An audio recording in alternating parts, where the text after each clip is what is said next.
Welcome to the Ultimate Strength YouTube channel. Okay, here I am demonstrating. If you're using a watch or a tracker, I don't like to take a tracker off. So with kettlebells, I'm just reversing the watch, which still tracks your heart rate, but also will not smash the screen. Okay, so to perform this kettlebell complex, we are starting from the Turkish Get Up position. Okay, this is quite a technical movement. Now we're just focusing on the upwards phase of this movement, because the complex comes afterwards, okay? So it's quite a technical aspect, but once you get it down, it's a great movement. This is just from the single angle, a different angle. So just bear in mind, it is 1 Turkish Get Up, 10 swings. Now we're going to be doing it from multiple angles, just to show you the technique behind the movement.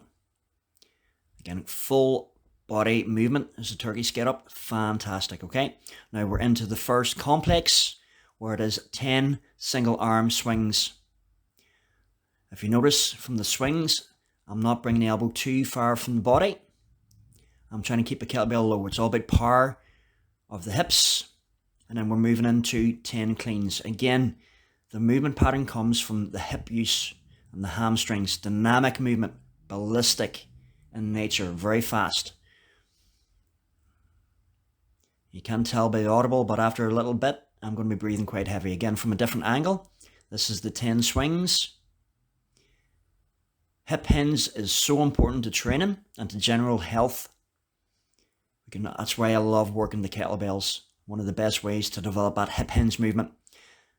So cleans, we're getting into the rack position, okay? You want to make sure every time the kettlebell touches the bicep, the shoulder, and also the forearm. Again, you can see I'm using the other arm to really help with momentum, but also keep my body at a straight angle. Okay, now we're into the third part of the exercise routine, which is a single arm press. Now I'm kind of keep it strict, so I'm trying not to use the hip drive. We want to work the shoulders. Okay, and warm up the shoulders, and then we're straight into the kettlebell snatches. Again, this movement predominantly comes from the hips. And it's such a ballistic movement. Now, kettlebell snatch is a lot easier to perform than a barbell snatch. Again, this is from the front. So we're warming up the shoulders. Again, you can see there's a slight external rotation of the shoulder and then internal rotation, keeping it nice and strict. Really warming up the shoulder joint itself. Again, a little bit wider to accommodate the kettlebell swing through the legs.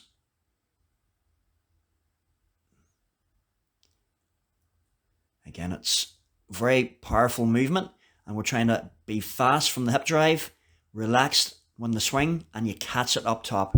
Okay, and this is a reverse lunge, keeping the kettlebell overhead. Now I'm focusing on keeping the kettlebell overhead. So again, this is working stability. Okay, stability, mobility, slightly different.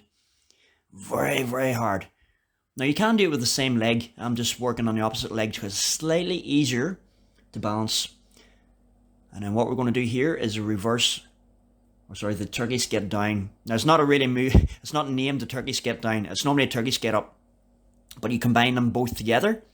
But I'm doing this at the end of the routine, so hence that's why I've called it a Turkish Get Down. Okay, again, so reverse lunge. Now if you notice my feet, very important part, when people do a lunge, they end up in a very narrow position. If you can see my feet stepping back, I am in line with the hips, and that is going to greatly help with balance in the body. Okay, so everything is coming from that hip flexor region. Okay, again, I didn't feel right there, so I'm just readjusting my feet. Okay, again, core stability, movement patterns on this Turkish Get Down, and that was demonstrated with one arm, so we just repeat with the other arm. And enjoy that hard workout. Make sure you subscribe to the channel to keep up to date with our latest videos.